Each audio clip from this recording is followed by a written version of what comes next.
السلام عليكم ورحمة الله تعالى وبركاته. حشاكم. طبعا أي حد جديد بيخش للفيديو بيشوفها بيقول لي خير وجهكم مدرب وجهك لا مدرب وجهي لشيء لأنه القزح فاخرين أرى العالم اسمي معروف خش صفتي تشوف شكل خنط وقتي. سمعتوا كلام ولا ما سمعتوش؟ أي حد جديد بيخش بيلقى بيقول لي وري وجهك من شيء خايف كأنك راجل ما راجل مش عارف شنو أنا أرجل من أم اللي بيدعو عليه أروع كلمة. الحمد لله وجهي من يوم ما صرت لا دسيت روحي ولا شيء. واللي يستاهل أن نقولوا فيه في الحق نقولوا فيه في الحق واللي ما يستاهلش الخير نطفي عليه قرنه. لكن الكلام اللي بقوله في الفيديو هذا للطبقة الضعيفة وللشعوب العربية بالكامل مش لليبيا بس.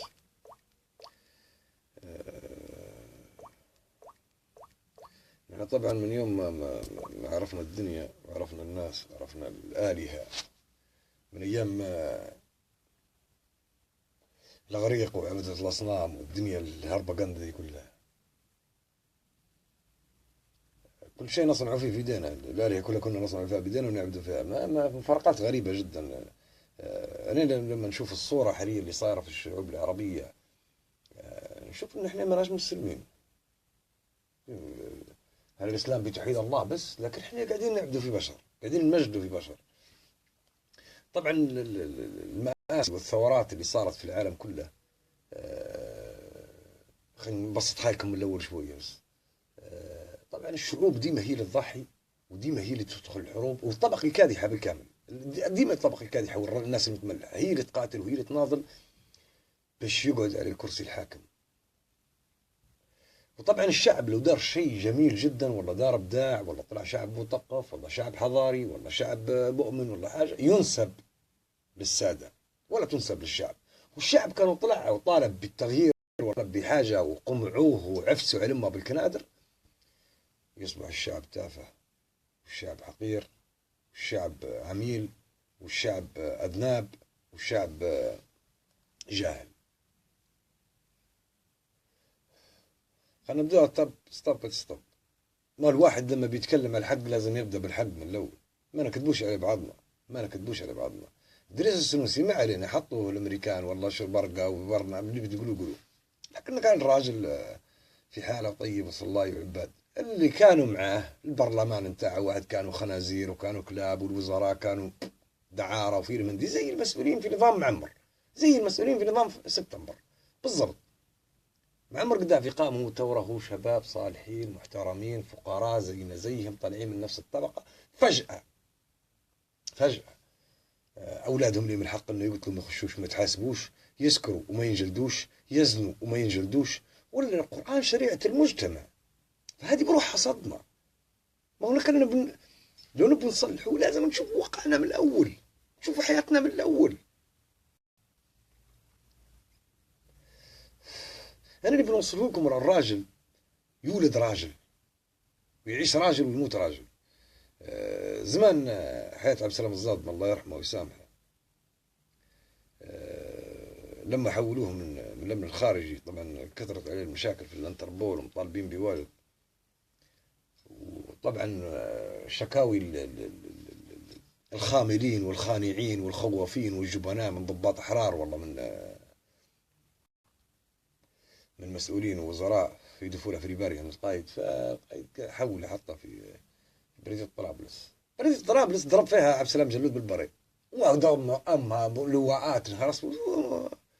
سبحان الله عبد السلام الزاد ما كان ملازم أول ولا نقيب، وكان مدير مكتب عبد الله منصور رايد ولا نقيب يكتب ولا مش عارف. واتصل القائد قام عبد الله منصور التليفون فقال له من هو انت؟ قال له اني مدير مكتب عبد السلام الزاد ما الرايد عبد الله منصور ولا نقيب كان وعبد السلام كان ملازم أول. القائد حق معقولة مقدم رايد مدير مكتب ملازم أول والله نقيب خش الراس. لكن الفارس ولد فارس خلق فارس، فالموضوع هذا كبير وبنناقشوا فيه والده. فايش صار؟ لما حطه في البلدية طاح فيها كوكيز ونظم طرابلس ونظفها واحد وبرنامج، لك كثرة الشكاوي. فالقائد مداير بهم اجتماع قاعدين في النهايه البريه في المزرعه، فخش عبد السلام قال يا عبد السلام نبوك تهدى شوي ونبو الناس تنسى سيرتك، واحد حطيناك في البلديه. قال له يا قائد عبد السلام تحط غفير تلقاه الوزير. من الراجل يصنع نفسه؟ تريس محاضر ما همش مناظر. الراجل بفرسنته، مش ببعته وامه وخاله وجده وحنه عموما احنا لما بنحكوا تو بنبدو بالمهلهل ولاد العربي. وطبعا نسمع انا نتحداكم تقول لي فبراير ما فيهاش رجال. انا بدري كان متصل بي ولد من ترونه عايش برا ليبيا، فدولي على الكانيات وعلى المرغني وعلى مش عارف شنو. فقلت له بنسألك سؤال، انت عندك كونتاكت مع ترهونه كويس؟ قال لي. قلت له تو قال لي اللصوص كلهم زي بعض. قلت له باهي اللصوص هذا مش قدموا لترهونه؟ مش احسن من اللصوص اللي سرقوا ترهونه طلعوا فلوسها برا؟ مش احسن من اللصوص اللي كانوا عابيين ترهونه عباره عندهم انه يمشوا في صلاه الجمعه باش الناس تجي تسلم عليهم ويقول بوس ايديهم، واللي جايب ورق واللي جايب واللي عنده عيل بيتجوز واللي عنده مش خير منهم؟ قال لي والله خير. قلت له انا بسالك سؤال ثاني، سؤاله في الصميم.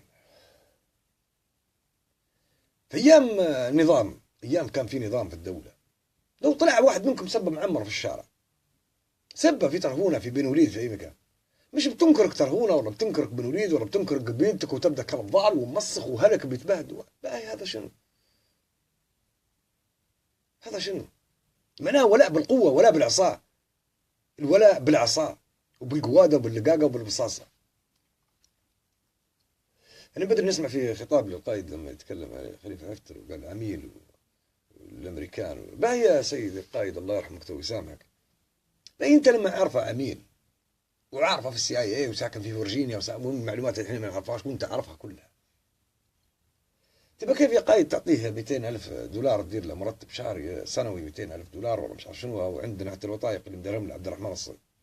احنا ندوي بالفعل، انا ما نكذب على حد، انا ندوي بحقائق ما تنكروهاش. الحق ما ينتكرش، الحق قولوا لا والله مزبوط صار اخطانا.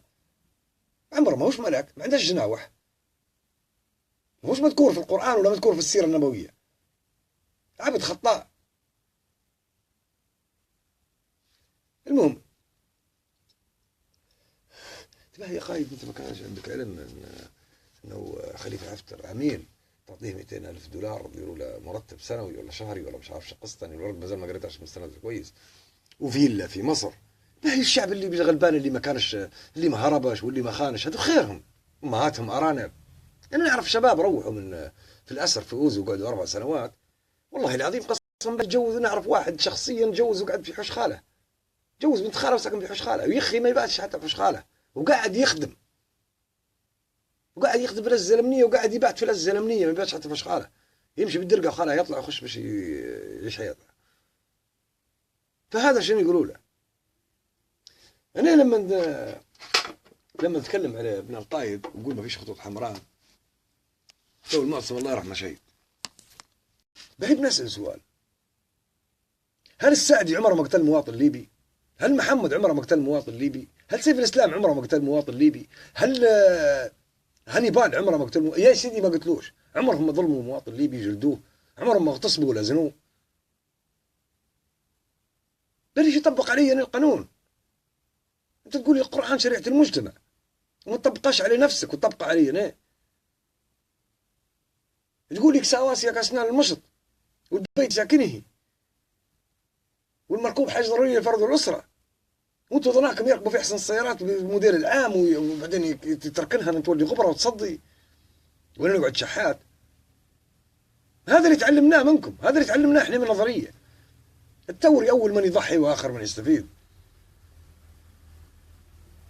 انا نحكي لكم على الايمان بواقع وبعقيده. يعني لما يطلع القائد يقول ما فيش ممالك، ما فيش توريث في الحكم، هذا باطل، هذا شعر شنو، يسب في ادريس ويسب في بنك المغرب ويسب في الدنيا كلها. القائد لما مشى للمغرب زمان بعد قيام الثورة بحوالي 5 سنوات 7 سنوات حاجة زي، فطبعا في بروتوكول عند الملك، بروتوكول في السلام وفي الأكل وفي الشرب وفي القعدة. والقائد كان شاب صغير وتنطر من هنا ويحكي مع الرئيس فلان ويحكي مع الأمير فلان ويحكي مع الملك. فالملك حسين قال له أهدى شوية، أراك في حضرة ملك. قال له أنا جيتك من دولة أنا جيتك من ليبيا، نزعنا منها ملك، شعب حول ملك، ولا تحسب معمر 60 نفر اللي معاه ولا 40 نفر اللي معاه هم اللي داروا ثوره وخلاص ونجحتوا. لا لا لا، بينا احنا، بابهاتنا احنا، بجدودنا احنا، واحنا بعد واحنا كنا صغار، واحنا اللي وقفنا، واحنا اللي ثبتنا الخيمه، واحنا اللي كنا قواعد الكرسي. عبد السلام الزاد ما كرسي فيه أربع أوتاد، واحد من الأوتاد كان عبد السلام الزاد الله يرحمه. هذه كانت الأوتاد. عبد الله السنوسي وتد،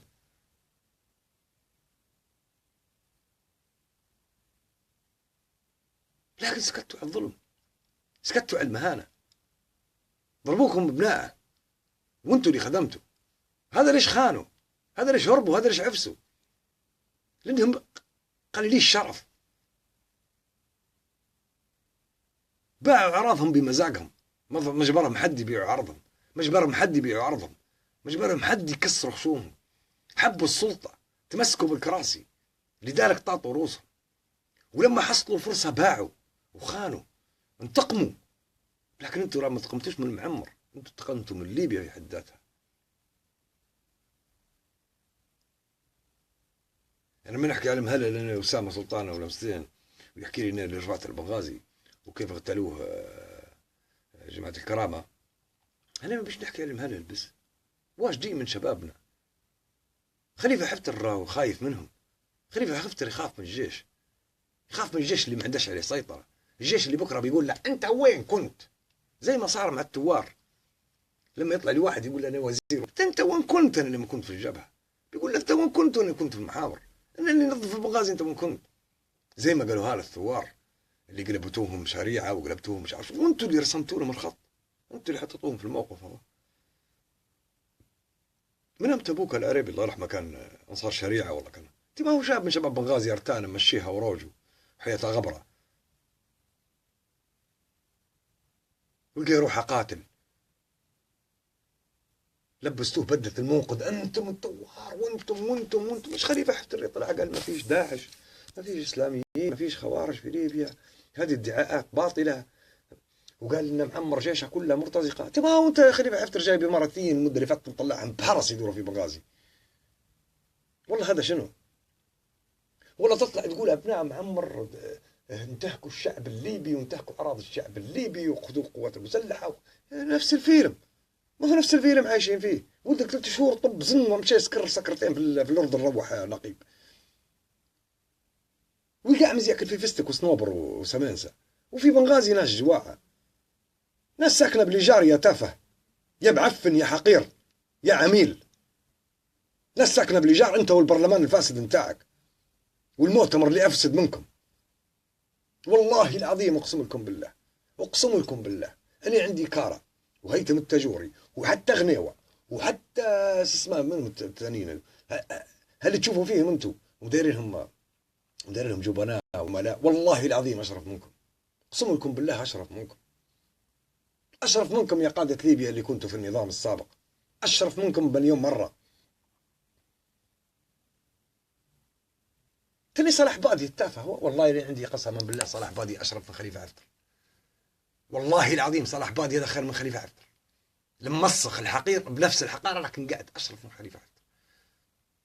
صلاح بادي ما هربش،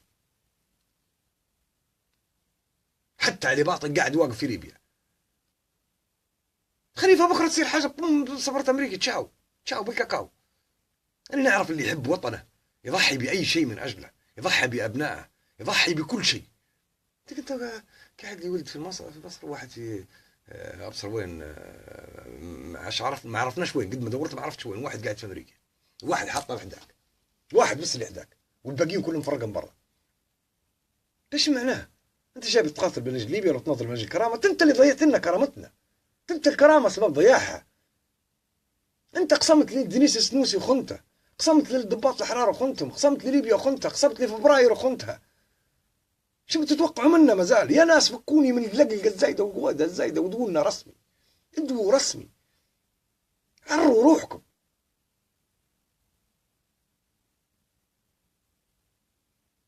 بكري الوليد يتكلم فيها وقلت له بسألك سؤال، هل في ترهونه توقفوا طوابير نسوين مع الرجاله زي ما صاير في طرابلس على المرتبات، والله ما ينزلش. قال لي لا والله ينزل.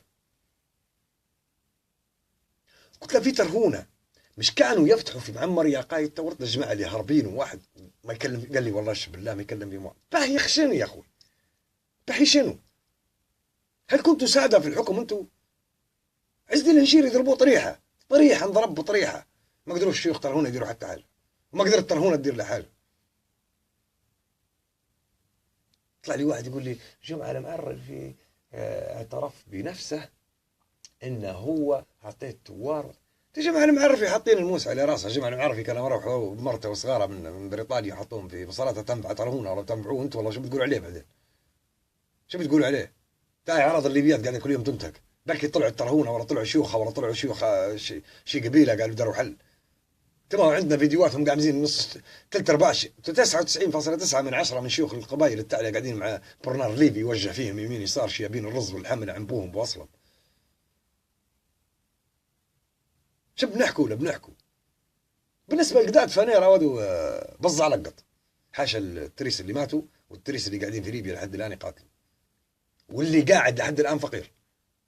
اما اللي استغنى هذا سراق، سراق. كنتم رعاة ابل، منين لكم املاك واستراحات وفلوس وهربه قنده؟ ما فيش كذب. يعني قداد فما عندي فيه من لا شمس باقه. اتذكر الوحيد وحتى طلع قال كلمه الحق في ولد المسماري شردوه ما خلوه يضرب فيه، وقاعد حتى في كتابته بعد ما تشرد والحكم عليه بالاعدام قاعد يكتب الصخره ويكتب القائد والشهيد الصايم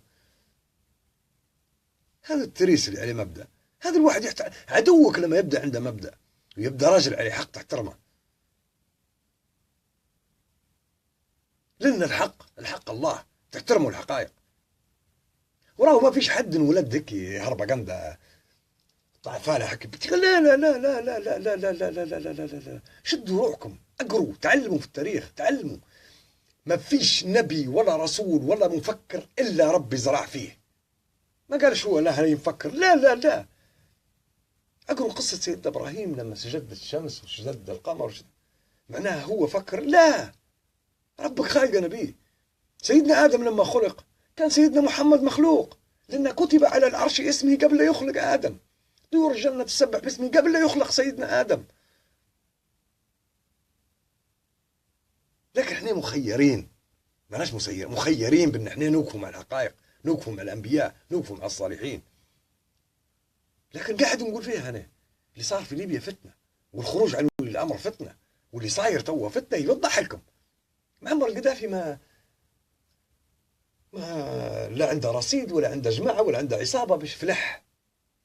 والله هيتم التجوري تحسبوا ابوه عنده عصابة ولا عنده 50 خو ولا 60. لا لا، تحلموا راكم تحلموا.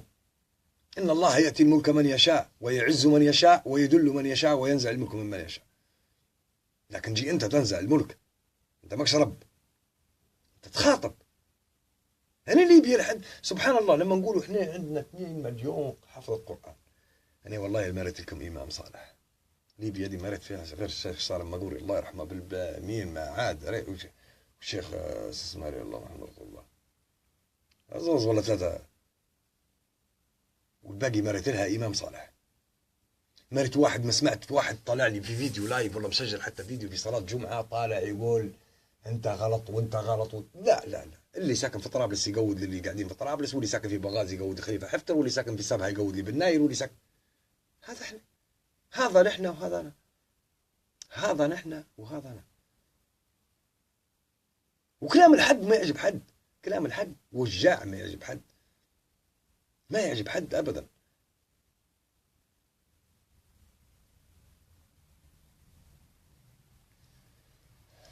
تو القداد فما لاش حتى 5 سنين كانوا يسبوا في سيف يقولوا هو سبب نزع حكمنا. بحس هم اللي حكموا كانوا. نعم بالفعل، بالفعل.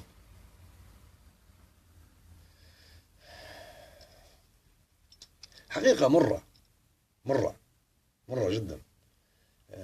أنا لما نتعلم ونقرأ القانون ونبدع فيه ونحضر دكتوراه وماجستير ويجيبوا لي واحد نحكم عليه بإعدام، يطلع ولد عز الدين والله ولد بوزيد والله ولد مش عارف شكون، يوقف الإعدام وتتلخبط القضية ويخش من هنا وتطلع من هنا وتعمل هنا دورة نلقاه برا.